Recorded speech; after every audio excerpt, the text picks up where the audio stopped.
Growing up, I loved watching gas and oil memorabilia shows.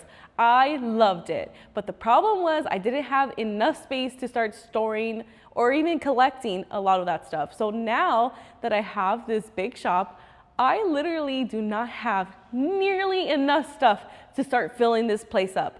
I did start a very small collection when I got this house, but I'll show you at the very end what I do have. But what I want to do today is actually go to a few different antique stores and see what they have, because how cool will it be to have like neon signs behind the Hellcat? I really want my dream shop to not only be functional, but also serve as like a showroom for my cars.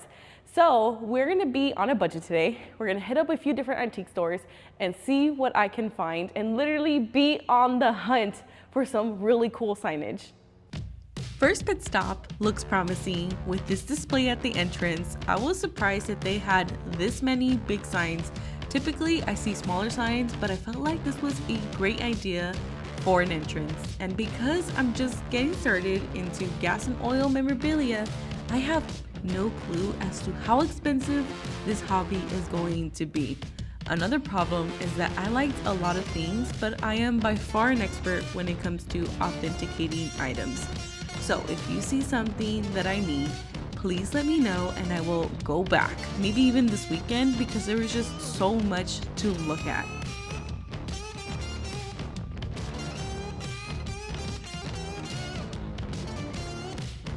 I almost did not come outside, but look at this pile. Obviously, I had to take a look around and I found these rusted loopsters in the back corner. They were going for $170 each. Now, this would make for a cool restoration project, but I just don't have the time right now, but it is on my wish list. When it comes to antique stores, you really have to walk through everything and keep your eyes open for any hidden gems, because you just never know what you'll find. I also want to get into Coca-Cola memorabilia, but again, I have no clue as to how much it will cost me. There are so many niche antiques that I want to start collecting that I started to lose track of time when walking through each booth.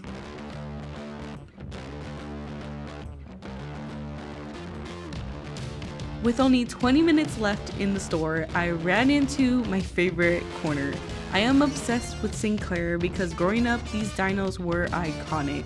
Now, this Phillips 66 sign was a cool find and it was in great condition. This booth had a lot of the things that I wanted, from the dyno to the signs to the bottles, but I am on a budget today, so I had to be very selective on the item I wanted to take home. I am shocked at the fact that I spent my whole day in one antique store. I know in the beginning of the video I said that I was gonna go visit a few of them. I was shocked at the amount of stuff that they had at this antique store. Now I'm gonna go over what I just bought and my collection in just a second, but I wanted to share with you real quick what my thoughts were at this specific location. Now, when I first went to my very first antique store in a different video, the thing with that one was they had more expensive things there. It was very overpriced, and I found out it was because they owned everything inside that store. Versus this antique store that we went today, it had several different sellers. So they each had their own booth. Everything was priced differently. I even spot checked a few things that I thought I was gonna come home with. And to my surprise, it was reasonably priced.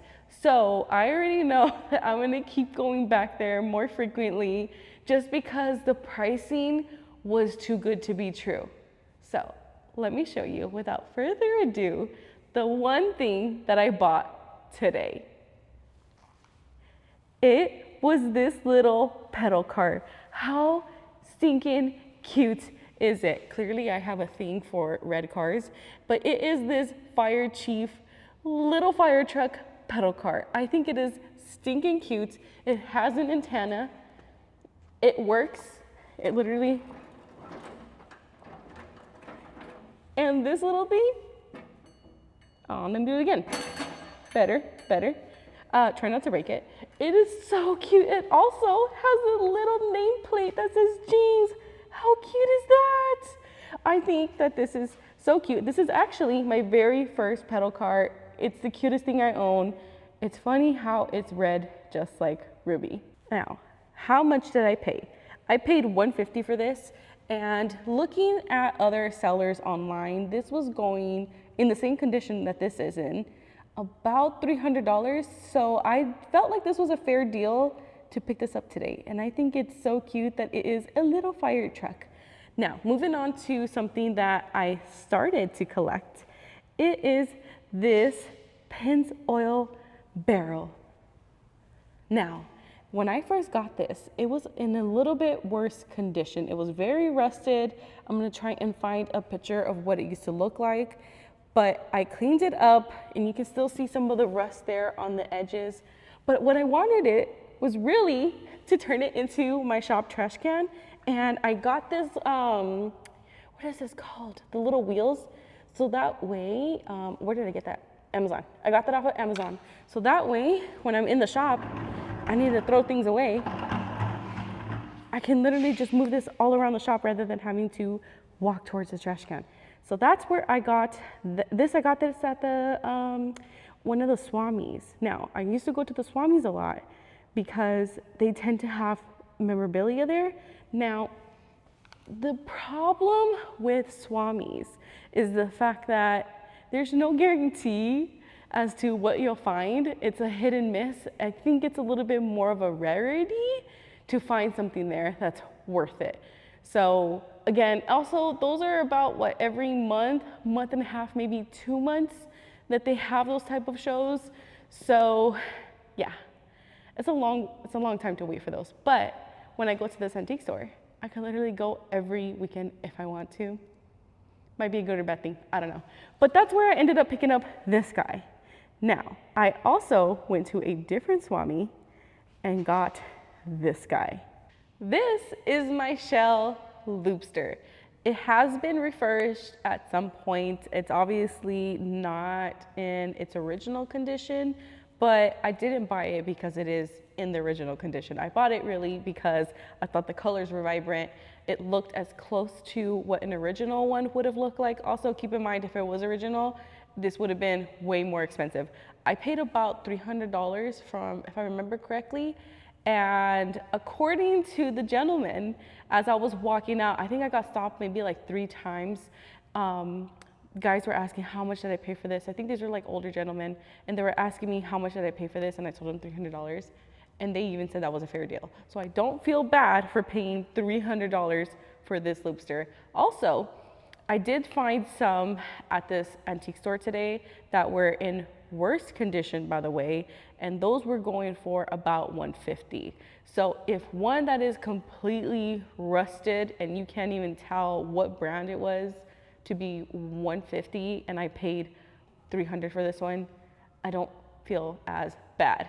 So let me go ahead and show you how this works. Is you move the handle to refill with the oil. Once you have your glass bottle, now I do have some glass bottles for oil, but of course it's in my storage unit. I don't have any here, but imagine I had the bottle. So you would move this nozzle, you would put your bottle here, move that straight down, and then you'll start refilling your bottle with this.